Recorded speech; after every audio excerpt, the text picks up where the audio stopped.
Welcome back everyone to this Warcraft series. This is going to be game 2 between WFZ and Fly. Yeah, on the map Turtle Rock. So game 1 was... I don't know. I have absolutely no idea how to describe game 1 because it's been a very long time since I've seen Undead Orc. So it's very hard to like scale it comparatively to, you know, other games, but I would say it was pretty solid on Fly's part. WCA did have a bit of a inconsistent play style, I guess, but he's just gonna go straight at it again. Yeah. Now that I keep thinking about it, it's been a while since I've seen the graveyard first start, and I am struggling to remember which timings were hit, but I'm pretty sure it was the crypt first and the graveyard second. So this is looking a lot different from game 1. I think the graveyard is going to hit first. No, the crypt is going to hit first, but I don't know. I think that's just because the crypt builds faster. That I might be completely wrong there, but either way, the graveyard is going to hit early regardless, and yeah, it looks like it's just going to be the pretty similar start for WFZ. Why WFZ just doesn't go for, you know, mass ghouls is, I guess, pretty self-explanatory, because the Blade Master is just such a good hero in dealing with small, weak, you know, units. So I guess that's the reason why. Crypt Fiends kind of fall into that category, but they're slightly tankier, and of course, if they're masked up, then they can deal us a reasonable amount of damage back to the Blade Master. I'm just filling time here as much as I can. The Blade Master is going to start out with this Ogre Warrior camp, take down the one with the item. Never remember which one it is, and apparently it is going to be the left one. Hopefully he gets a good item, circlet, claw, whatever it is going to be. It is going to be a circlet of nobility. And it seems like Fly is just going to take down both of the warriors. I'm not sure if he's going to commit with these trolls, and it does not seem like it. So early Crypt Fiend has been spotted by the peon, so early creeping once again for WFZ. He is going to start with this Ogre Warrior camp as well. Thankfully, Fly is not on the move with his Blade Master, so he's not going to be able to steal any item whatsoever. Is going to sell the TP scroll, pick up the speed scroll as well as double salve. Level 2 has been hit, and the Ogre Warrior on this side will be taken out by WFZ. Is going to pick up the +2 ring of protection, the death coil, just in case any Blade Master was lingering around. So yeah, both players should be reasonably happy with their starts, but of course the Blade Master is a level ahead and could potentially pick up a couple of units here. He could have maybe picked off the skeleton, but of course skeleton is really meaningless, so the Crypt Fiend is, I guess, the better choice, but he is just going to heal up with the death coil. WCA with an early tick. Fly is slightly earlier, but it wouldn't matter too much, I don't think. Crypt Fiend gonna get death coiled once again, but the Blade Master is as persistent as the last, and he is going to try to keep going at it. Dust Appearance will be used as the Blade Master escapes with the Windwalk when he finally knows that, yeah, this Crypt Fiend is getting healed way too much. But he could make another appearance since the Death Knight is now out of mana. Speed Scroll will be used to save this one grunt, and I think that was a mistake from Fly. I think Fly accidentally attacked his grunt once, and that was enough to actually kill off that grunt, giving level 2 to the Death Knight. Not something you would like. WFZ actually blocking his own Crypt Fiend, and just realizing that he is going to lose it to over to the Blade Master. So both players are losing 1 unit respectively. The Crypt Fiend's obviously more expensive than the Grunts, as they do have a lumber cost. Meanwhile, Grunts only have like 200 gold. I think Crypt Fiends have like 200 gold, or they might not. I don't remember. Honestly, it's been so long since I played Warcraft. Not going to lie. Anyway, another dust has been used from WFZ. That is going to be his last charge. He could pick up another one, or he could pick up boots as well. I believe the Blade Master has boots, so yeah, we'll have to go for the other merchant if he wants that. Watch Award also being claimed by Fly, so a valuable resource given over to the Orc player who, you know, doesn't absolutely need that Watch Award. Definitely would be useful for WFZ to spot out the Blade Master, but yeah, he was slightly late on that, and it seems like the Crypt Fiend might be taken down, but the long distance Death Coil able to heal him up. Very nicely done.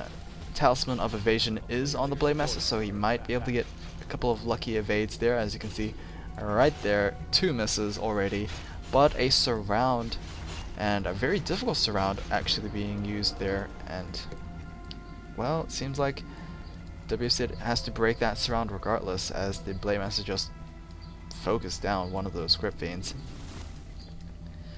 Early Fortress Tick, interesting.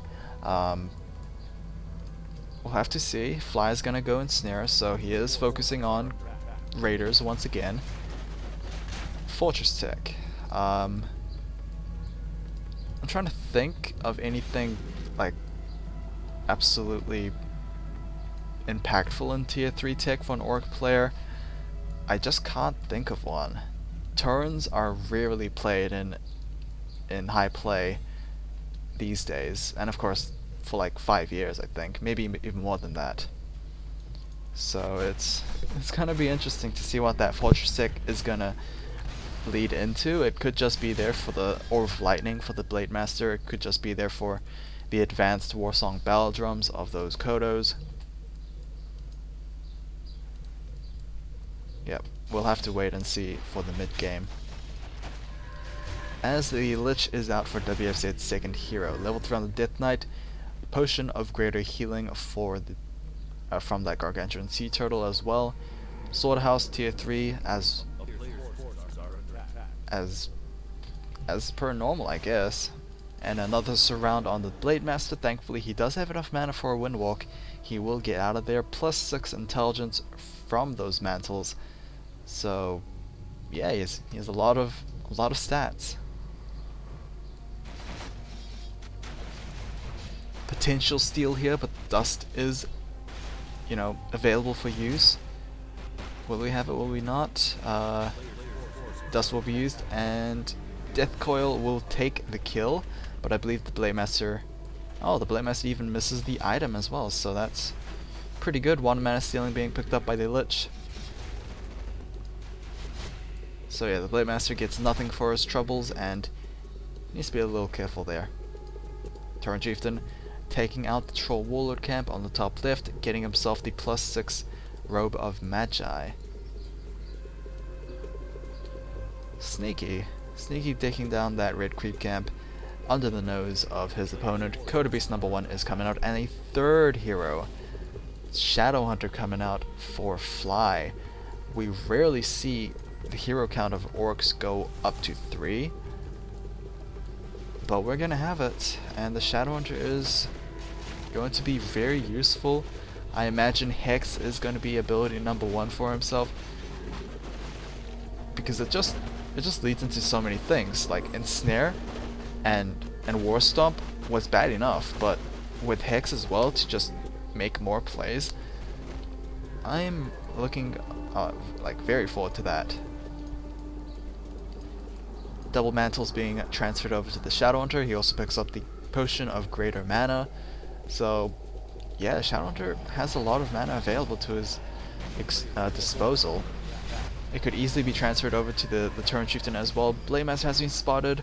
Gargantuan Sea Turtle is out of range of Windwalk Strike, so that's pretty unfortunate there. Greater Healing Potion for the Death Knights, so it seems like both undead heroes have one for themselves.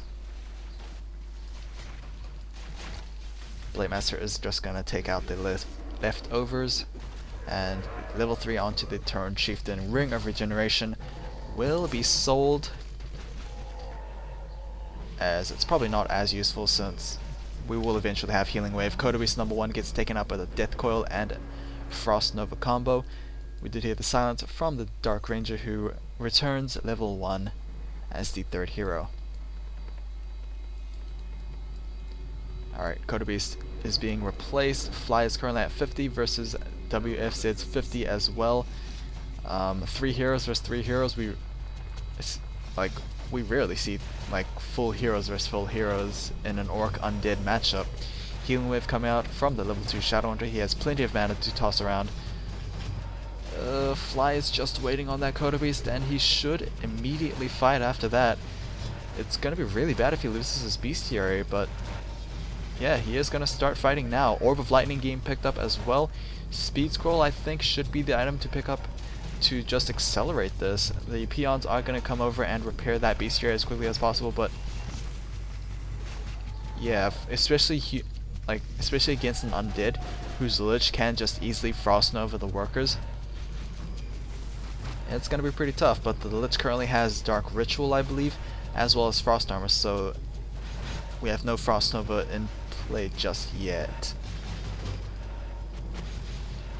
It seems like the Bestiary is just going to get taken out, as Fly is looking for a wraparound, I guess? I have no idea. Turn Chieftain needs to be careful, he does not have the Invulnerability Potion, and it seems like WFZ is just going to run out. Or not. I think the Speed Scroll really needs to be used right now. Healing Potion will be quaffed by the Turn Chieftain, and the Healing Wave from the Shadowhunter. Lots of damage comes down on the Orc army.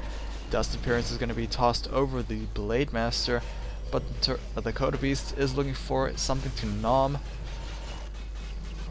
Death Knight using his Greater Healing Potion there. So, yeah, it's Death Knight versus the Blade Master. It seems like Blade Master is going to get chunked on his own. Turn Chieftain looking for a very good War Stomp, and there we go.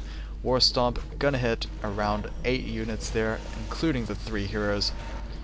Griffin is gonna get burrowed and away from danger.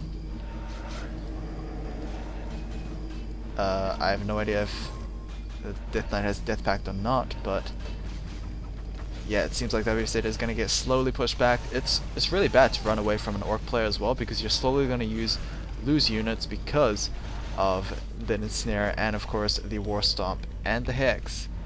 And on top of that, Lightning Purge can immobilize for a second, I believe. Another good War Stomp there. It seems like the Lich might be the next target. Deep Scroll is available if WCA needs it, but he is going to lose himself. Obsidian Statue number 1, another War Stomp onto the face of the Death Knight. Hex as well, preventing him from getting a TP Scroll off, and that is going to be a very quick kill on Death Knight. Lich soon to follow, and that is going to be probably GG from WFZ. 2-0 for Fly. Yeah, so hopefully this means that Orc players slowly get back into the scene. I would definitely like that, because right now it's pretty much like only Fly and Focus able to gain wins, and that's not good. Hopefully you guys enjoyed this. I'll see you guys again next time. I have my last week of school, and then I go into exam period. We'll see what I can do about that.